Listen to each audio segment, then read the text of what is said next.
Hello medicos. Today I will talk about the topic peritonitis. First of all, I will discuss some anatomical feature of the peritoneum. What is peritoneum? How many layers of peritoneum? After that, I will discuss about the what is causes of peritonitis. What sign and symptom you will see in the patient of peritonitis, like appendicitis you will see, pancreatitis.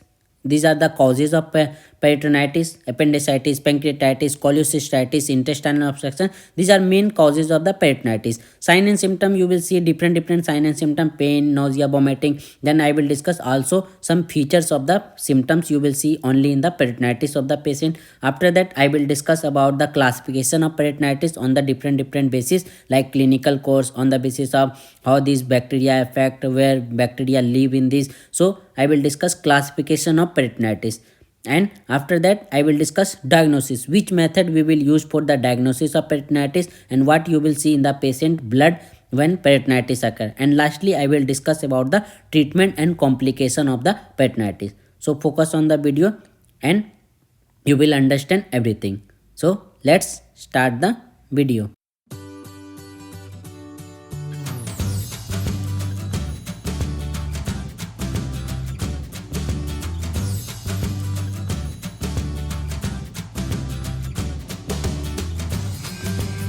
Peritonitis. Peritonitis is the, first of all I will discuss some anatomy point. Anatomy, what is peritoneum, what is peritonitis occur. So first of all, anatomy of peritoneum is, it is a what is peritoneum? Peritoneum, it is a thin serous membrane of bluish pink color. It is a bluish pink color membrane which are smooth and glistening. Glistening means it's shining like appearance occur is called glistening, and smooth like appearance. So it is a bluish pink color smoothing and glistening appearance is called peritoneum. These are peritoneum. This is like, it is a parietal peritoneum, outer layer, and it is a visceral peritoneum. So it's a bluish pink color smoothing and glistening like appearance. It has two layer, parietal layer and visceral layer. Two layers, parietal, here outer layer is called parietal layer, and the layer which is inside the organ, like which cover the organ, which is called visceral layer. So peritoneum has two layer, parietal layer first and inner layer is the visceral layer. Normal thickness of the peritoneal cavities ranges from 0.7 to 1 millimeter. Its normal thickness of peritoneal cavity 0.7 to 1 mm. And normal fluid present in the peritoneum, here is the fluid present in the layer of the peritoneum, and this fluid is approximately 10 to 20 ml. It is a normal. If greater than 30 to greater than 50, then it causes peritonitis due to inflammation occur and increase of the peritoneal fluid. So a normal fluid is the 10 to 20 ml. About 70 liter fluid, approx 70 liter fluid release and reabsorb peritoneal cavity in 24 hours. Means in 1 days, approx 70 liter fluid release and reabsorbed by the peritoneal cavity. It is a normal anatomy of the peritoneum. Now I will discuss about the what is peritonitis, means inflammation of the peritoneum. Main causes of the peritonitis is the sepsis, means different organ which are present in the peritoneal cavity, like appendix present in the which right part, right iliac fossa. When epigastric pain occur in the like pancreas present in this, liver disease also causes the peritonitis, and also cholecystitis when hypogastric pain, and the disease of the gallbladder also causes the peritonitis. So different causes like sepsis, GIT infection, like different type of bacteria, E. coli bacteria, streptococcus bacteria, staphylococcus bacteria, those bacteria which live inside our body. So it also causes the peritonitis due to activation of the this type of bacteria. Diverticulitis disease, I will also discuss this into the detail. Diverticulitis disease also causes the peritoneum. Crohn's disease also causes the peritonitis. Appendicitis, when pain in the epigastric region, I already discussed about the appendicitis. You also, if you want, then you go and watch the appendicitis video also. Pancreatitis also causes the peritonitis. Cholecystitis means infection or inflammation of the gallbladder also causes the peritonitis. Abdominal trauma, any trauma occur in the abdominal, like liver trauma, pancreatic trauma, any injury occur in the abdominal organ, splenic trauma, then it also causes the peritonitis. intestinal perforation like small bowel obstruction, large bowel obstruction, perforation of intestine, it also causes the peritonitis. And disease of genitalia in women, when disease of genitalia, it also penetrate into the abdominal cavity and spread to the abdominal cavity, so it also causes the peritonitis into the abdominal organ and also pelvic region. So these are the called causes of peritonitis. Main cause is sepsis and git infection, and these are also causes the peritonitis. What the symptom you will see in the peritonitis of the patient? Symptoms like you will see the abdominal pain. Mostly different pain occur in the different type of the infection. When appendicitis occur, then it is a pain occur the right iliac fossa region. When pancreatitis occur, then pain occur in the epigastric region mostly, and a small part is the left hypochondric region, so it is then it is a pancreatitis. When cholecystitis occur, then pain occur in the mostly upper hypochondric region, upper region of the hypochondrium, in mostly in the right part. So right hypochondric region pain occur in the cholecystitis. Abdominal trauma, it is depend on different type injury organ like liver, pancreas. So different type of pain you will see, or on the basis of different type organ abnormality occur. So abdominal pain symptom you will see in the patient of peritonitis. Fever, high fever occurred in the patient. Decreased bowel sound, when you will see hear the sound of the patient stomach or bowel sound, then you will see decrease in the dullness in the sound occur. Nausea, vomiting feeling mostly in all organ peritonitis like appendicitis, pancreatitis, cholecystitis, all abdominal organ injury or any inflammation occur, then you will see the nausea and vomiting symptom you will see mostly on all types of pancreatitis like appendicitis, cholecystitis, all.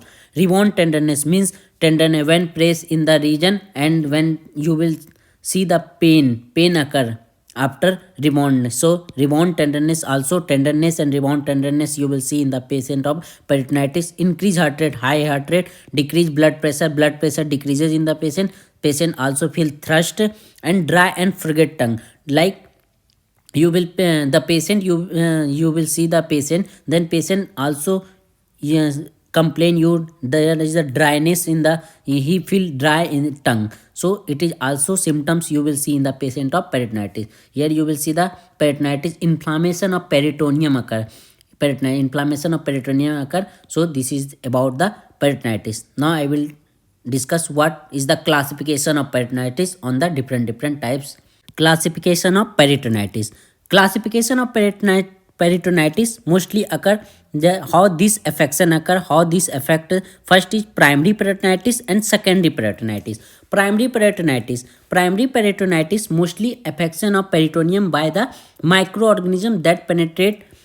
Mainly primary peritonitis here affected organ affection of organ occur, affection of organ or peritoneum, affection of organ or peritoneum by microorganism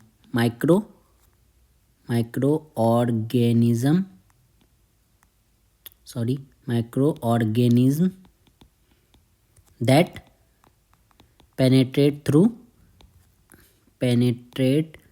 through either blood or lymph, so it causes the primary peritonitis. But secondary peritonitis is not affected by the microorganism. This is caused by the spread of infection. This is spread of infection from abdominal organs. Like you will know different organ infection spread that have undergo inflammatory change,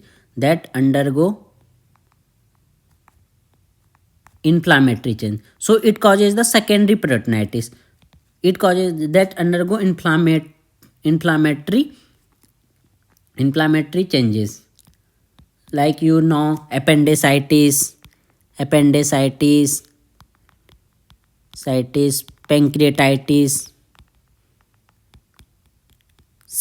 cholecystitis, like gallbladder inflammation, So it is a inflammatory. It may be different organ perforation, due to the perforation like small intestine, large intestine, also stomach. These are due to the perforation. So it may be due to the affection of the different inflammatory changes, like appendicitis, pancreatitis, gallbladder stone, also due to the perforation like small intestine, large intestine and stomach. So primary peritonitis and secondary peritonitis, mostly primary peritonitis is the not more, it is rarely occur, approx 1% chances, but secondary peritonitis is more oftenly occur, most common. Secondary peritonitis is more common compared to the primary peritonitis, and primary peritonitis mostly occur due to the ascitic fluid infection of ascites fluid in our body. You all know ascites fluid are present in our body. Due to the infection occur in the ascites fluid, then it causes primary peritonitis. And secondary peritonitis mostly caused by due to the perforation, visceral perforation, because I already discussed small intestine, large intestine, stomach perforation occur. So visceral perforation, due to the visceral perforation. So secondary peritonitis mostly caused by the visceral perforation, but primary peritonitis mostly caused due to the increase of the infection of the ascitic fluid. Primary peritonitis is rarely occur, but secondary peritonitis is most common. And primary peritonitis is the affection, means inflammation due to the microorganism. It's not due to the any organ abnormality. It is due to the microorganism that penetrate through the blood or lymph into the body. And secondary peritonitis mostly a spread of the infection by the organ defect, like you will inflammatory changes into the organ, different appendix, pancreas, gallbladder, and due to the perforation like small intestine, large intestine, stomach. So it causes the secondary peritonitis. It's very important classification, primary peritonitis and secondary peritonitis. According to causative agent, you all know some bacteria also live in our body, some not live in our body. So microflora that of gastrointestinal tract. Microflora of gastrointestinal tract means those bacteria which already live in our body, like E. coli bacteria, streptococcus bacteria, streptococcus, staphylococcus, Clostridia bacteria. These all causes the microflora which live in our gastrointestinal tract. It causes the peritonitis according to causative agent. Those bacteria which not live in our bacteria that are not related to our gastrointestinal tract, but it come from the outside. It may be Mycobacterium tuberculosis, also gonorrhea bacteria which causes the genital organ like female, in mostly occur in female. So gonococci, infection of organ, mostly genital organ. So Mycobacterium tuberculosis, gonorrhea, those bacteria which not live in our body come from outside. It also causes the peritonitis. So it is according to causative agent, those live in our body, those not related to our gastrointestinal, those related to our gastrointestinal. According to clinical course, it may be acute and chronic. Acute, it is a more threatening, more frequent, acute type, more frequent type of the peritonitis, more frequent and threatening disease. But chronic, when chronic occur, when it's not cure, when peritonitis, acute peritonitis not cure and it will be for a long time, then it causes the chronic type of peritonitis. So it causes the chronic, but more acute, mostly more frequent and threatening disease. According to its clinical classification, acute and chronic. So please also learn the classification, but this classification very important: primary peritonitis and secondary peritonitis. And according to causative agent, microflora which live in our GIT and bacteria, though microflora which not live in our GIT, is called two types. And according to clinical course, it may be acute and chronic. What is the diagnostic method we will use for the peritonitis? We will take the blood diagnosis. We will use blood diagnosis. In these cases, you will see in the blood, you will see the anemia due to the decrease of the RBC content. So it causes the anemia. Increase of ESR rate increase. Total leukocyte means leukocyte, total leukocyte count also increases in the patient due to the infection. Mostly infection occur in the peritonitis, so total leukocyte count increases. So you will see in the blood of the patient anemia, ASR increases, and leukocyte count also increases. You will also use diagnosis method like chest x-ray when appendicitis, like appendicitis, pancreatitis, cholecystitis. So chest x-ray, CT scan, ultrasound also we will use for the diagnosis method of the peritonitis. CT scan is the best method, but it's costly, so we will also use the this CT scan. Also we will use the paracentesis.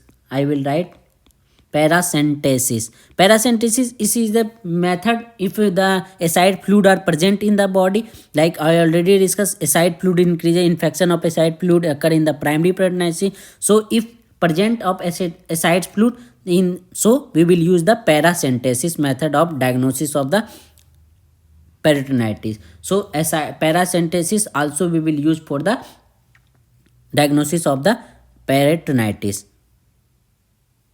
What is the treatment of peritonitis? In the treatment, we will provide to the patient treatment. For the treatment we will provide like IV antibiotics. Any antibiotics we will provide IV, like cefotaxime. I will write if you want. Cefotaxime. Also it is a cephalosporin. Different generation of cephalosporin we will use. IV antibiotics, so we will provide the IV antibiotic. Painkiller, because very pain occur like appendicitis, pancreatitis, patient feel pain, so painkiller we will provide also to the patient. And also surgery. At the last stage we will provide the surgery when high level of necrosis occur in the tissue, so we will provide the pancreatomy, appendectomy, so we will provide the surgery. Like surgery we will use the laparoscopy and laparoscopy,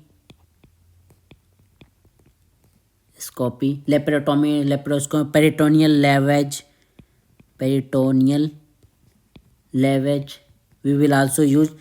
Mostly peritoneal lavage occur in the primary peritonitis, mostly occur in the secondary peritonitis. Sorry, for secondary peritonitis mostly we will use, because you will see the visceral organ affected, so secondary peritonitis, so this is used for the secondary peritonitis, peritoneal lavage. So this is the about the surgery of the peritonitis. It is mostly occur in the severe cases when we will need to the surgery of the patient, like laparoscopy will use, and also peritoneal lavage we will use for the treatment of the peritonitis. What is the complication you will see in the patient of peritonitis? Peritonitis mostly I already discussed, is causes the sepsis. So sepsis also occur in the due to infection occur. Sepsis occur in the complication of peritonitis, and hypovolemic shock. These are the main complication of the peritonitis patient: sepsis and hypovolemic shock. Also it causes the ARDS, means acute respiratory distress syndrome in the patient, because respiratory problem also occur. Abscesses formation due to the high amount of acid fluid increases infection, so abscesses formation also occur. Electrolyte disbalance. Paralytic ileus also causes its complication of peritonitis and acute kidney failure at the severe cases. It not in the mild cases, it in very severe and chronic cases you will also see the patient has acute kidney failure occur in the peritonitis. So this is all about the complication of peritonitis, and this is all about the peritonitis. Thank you so much.